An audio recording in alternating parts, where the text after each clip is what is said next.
just to do. Okay, right. So we are going into the homework questions now. If I can find it. Okay, so let's start with this. Okay, so let's start with this. And this is a very good learning point, I think. Okay.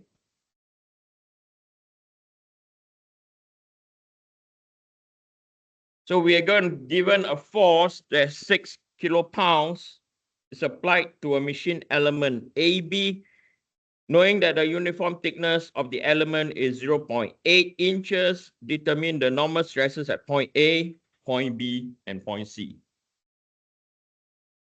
You can see where they draw point A, point B, and point C. Okay, yes or no? Right there is what we want to determine. And there's something so wrong with our degree. In real life, if you are doing your course or as an engineer, where will you determine your stress? Is it point A, point B, point C, or point D, point E, point F?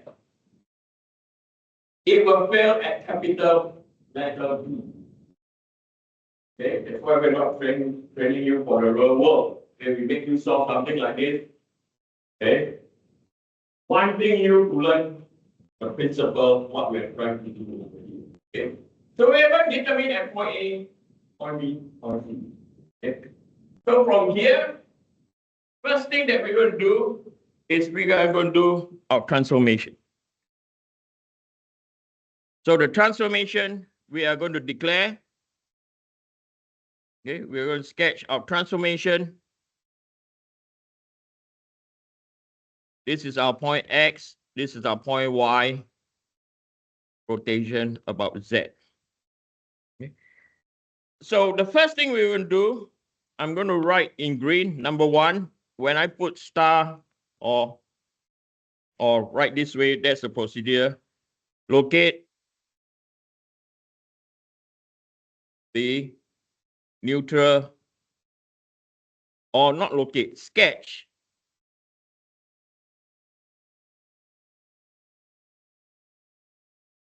the centroid relative to the elements or point of interest or failure location. Okay, and this green line will be here.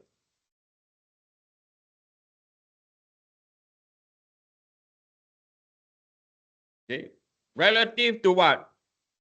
The point of interest A, B, and C. So you label here. It's just a sketch. Okay, so this is a centroid.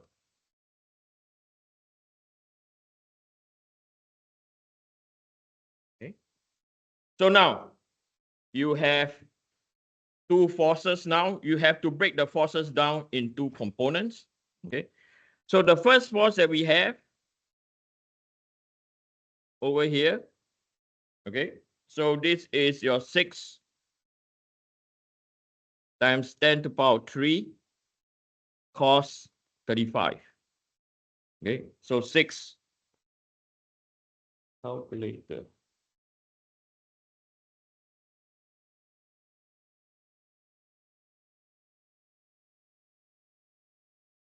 Is equal to 4.915.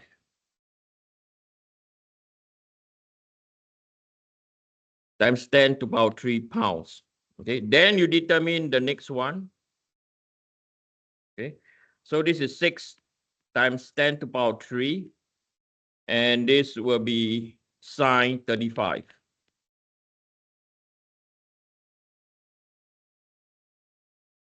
It's 3.441 times 10 to the power 3 pounds. So the first one we found is our AX. The second one we found is our AY. Okay. do this first. Okay. Now I'm going to copy this image over here.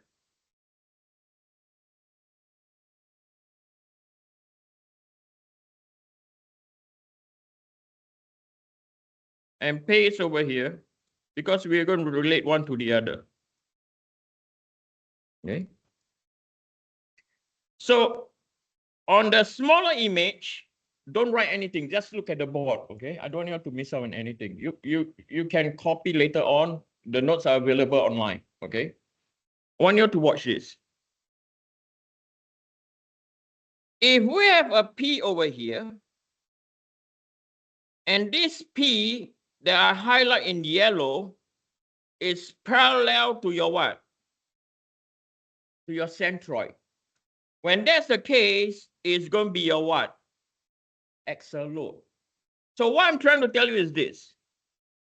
On the green line that we have now we have a force that is aligned, okay? And this force, I'm going to address this as Px, and Px will be equal to 4.915 times 10 to the power 3 pounds. Okay, so you have, so this force over here, Ax is parallel to the what? The centroid.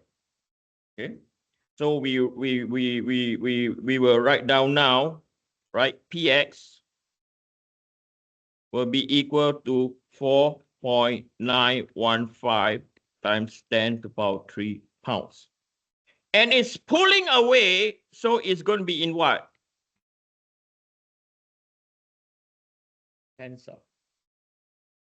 Right? It's pulling away, it's going to be tensile. So from here, we know that the formula that we're going to use is Px over A at point A is equal to Px at point B is equal to Px over A at point C, and all of them are all what?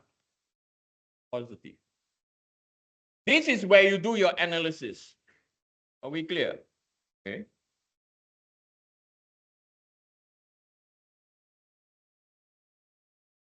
The next one, we have to be very, very cautious. Okay, so I think the next thing that I'm going to write, forces that are parallel to the neutral axis can be treated as axial force. Okay, so this force over here, Ax, is parallel, yes or no? So we address it as Px. Okay. So now the next thing is we are going to look at the moment. Okay, we're going to look at the moment. So we are going to look at the moment.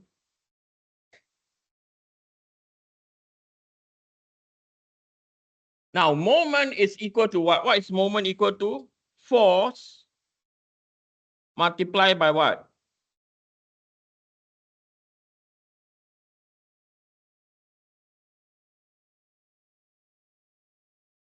Okay. So we have two forces now. Okay, one is Ax, the other one is Ay. Okay. So I'm going to declare, right? We are going to declare that anything that is anti-clockwise is going to be what? Positive. Okay. Anything that's anti-clockwise is going to be positive. So moment about Z will be equal to 4.915. Okay, so 4.915 is going to be generating a minus. Okay, so 4.915 times 10 to the power 3 multiplied by a distance of 8 inches. Okay. And then the next one is plus Ay is going to generate a force of 3.441 times 10 to the power 3 multiplied by a distance of what? Multiplied by a distance of 16. Okay. So this will be equal to minus 4.915 power 3 times 8. So you get minus 39320 plus 3.441 power 3 times by 16. You got 550.56. So this will be equal to 393 minus 39320 plus by 550.56 is equal to 15736 or 15.736 times by 10 to the power 3 pound each. Okay. And from here, we know that since this is positive, means the direction is correct, it's going to rotate in this direction. So over here is the moments induced by AX and AY. Okay. So what you see over here now, you draw your moment vector. Okay. You know this is the direction. So now you know that this is positive or this is compression. And down here is what? Tensor. Okay. So we are aware that we are going to calculate stress X is equal to mz over izz multiplied by y. Okay. Now, from here, we know, right, at point A, you can see point A, right? We know that stress X at point A is going to be what? Positive or negative? Negative, because it's going to be under compression. And then you can see that stress X at point B, due to this formula over here, now at point B is going to be what?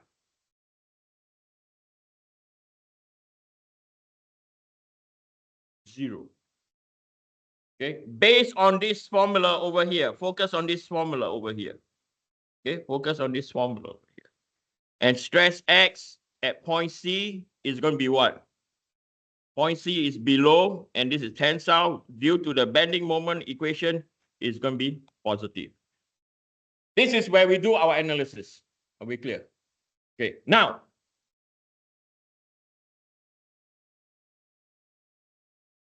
what if now, okay, what if now we are going to determine the moment at D, E, and F? Okay, what if now, I'm going to copy this whole thing, bear with me.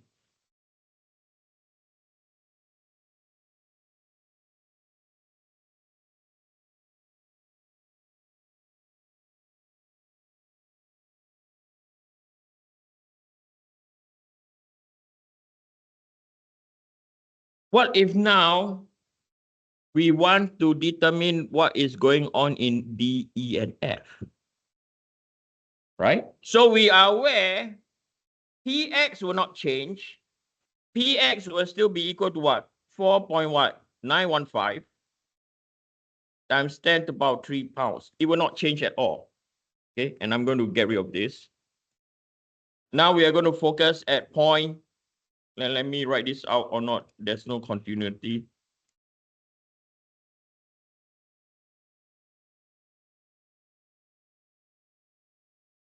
Right?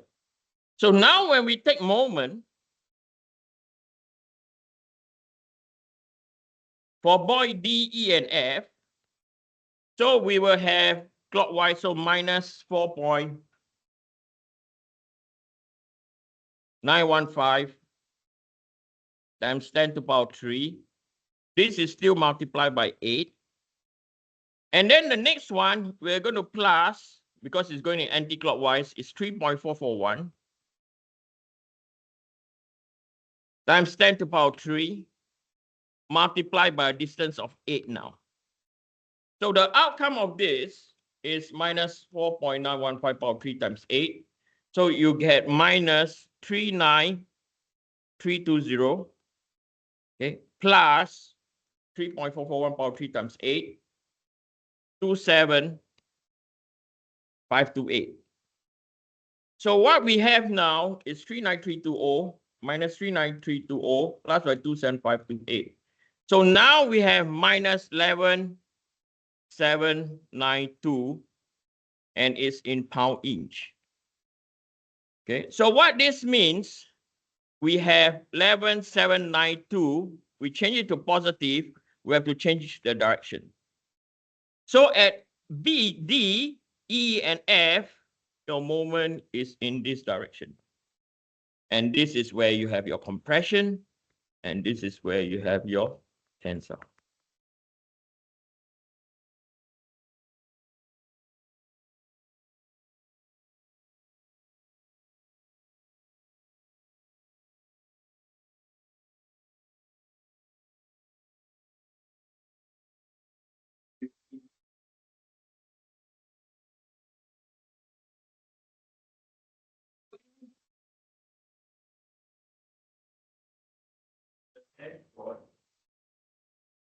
And when we take the moment, the element.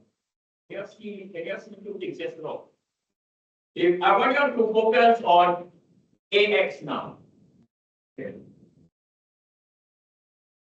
When we deal with AX, yes or no? When we deal with AX, the perpendicular distance is multiplied by 8. Yes or no? And same for. Okay. What students have done before, they multiply it to the element. Repeat again.